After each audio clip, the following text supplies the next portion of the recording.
Good gear alone will not make you an Ironman, but it could give you an edge. This new device I'm holding is called Sport Eyes. It attaches to your sunglasses. While you're wearing it, it gives you instant feedback on your performance through LED lights and audio cues. Earlier I checked out some other gear. Why don't you take a look while I give these a go?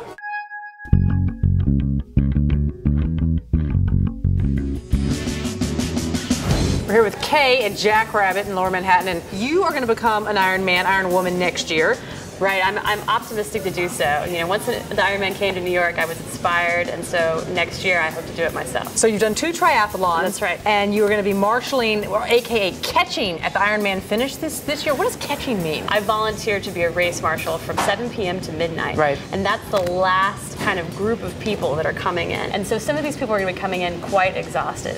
So one of the terms for race marshal, finish line marshals, is catchers, because sometimes people collapse at that point. So when you go from athlete to Ironman, you got to switch gear because you need something that's going to go from swimming to biking to running. So the first thing we're going to look at are these compression shorts. Now you say you can wear these the entire race. This short is the Zoot Ultra Short, and the really great thing about the Zoot Ultra Short, it has a really significant chamois in it. Right. And this is going to be really important because when you're on a bike for 112 miles, which is what the Ironman takes, you want a chamois in here that is going to be able to protect you from chafing in the seat of the saddle, right? And you're also going to want something that is small enough for you to be able to run in it afterwards, because you often aren't changing clothes. A lot of stuff has come out with triathlon equipment lately that's about compression, and the idea is that if you can compress some muscles while you're in the middle of your event, the circulation will increase, you'll be able to last longer. You're wearing one of the latest Garmin watches. Tell us about it. Well, this is the Forerunner 910. It's really an amazingly powerful training tool. You have a USB port with on the device on the end of it called an ant. You can leave that in your home computer. As soon as this watch comes within range of that device, all of the training data that's been downloaded into your watch from your workout automatically ends up in your computer. I put on the compression shorts, I've got the watch. So the wetsuit, this is very different from like a surfing wetsuit.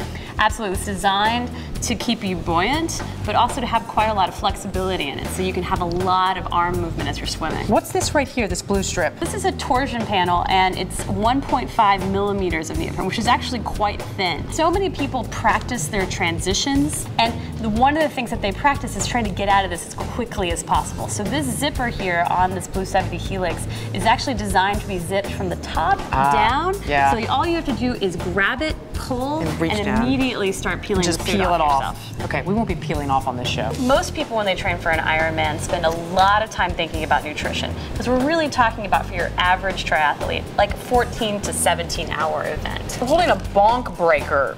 What is that? What's in that? Well, it has a lot of really great electrolytes, a lot of really great complex carbs. You're probably going to start eating this in small segments as you are drinking water on your bike, so that you're not getting so much oxygen in digestion that it's taking away from your performance. Oh, yeah. Look at that. Do you have any beer in the back?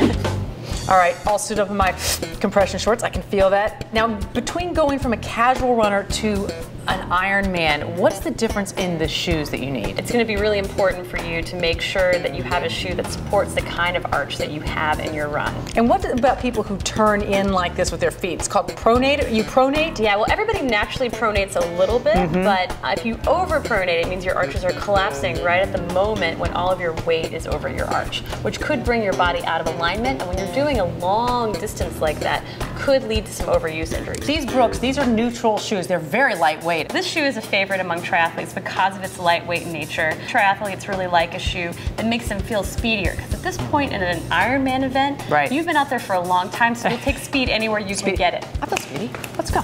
So who's making the judgment here about whether I'm pronating, you or the computer? Well, the computer is recording the data so that when I slow it down frame by frame, I can make a judgment call. The first thing I'm looking at is that when your heel is striking the ground, you're a heel striker.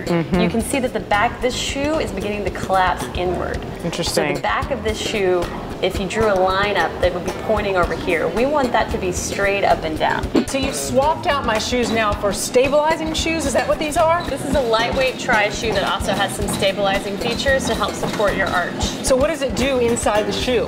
Well, there's a little bit of a denser piece of EVA plastic in the arch of this shoe without you even being aware of it, your arch responds against it and keeps you back into alignment. What do you think? Well, Wendy, you have the right sneakers now, you have the right shorts, you're all suited up for the Ironman. Can I wear the pearls?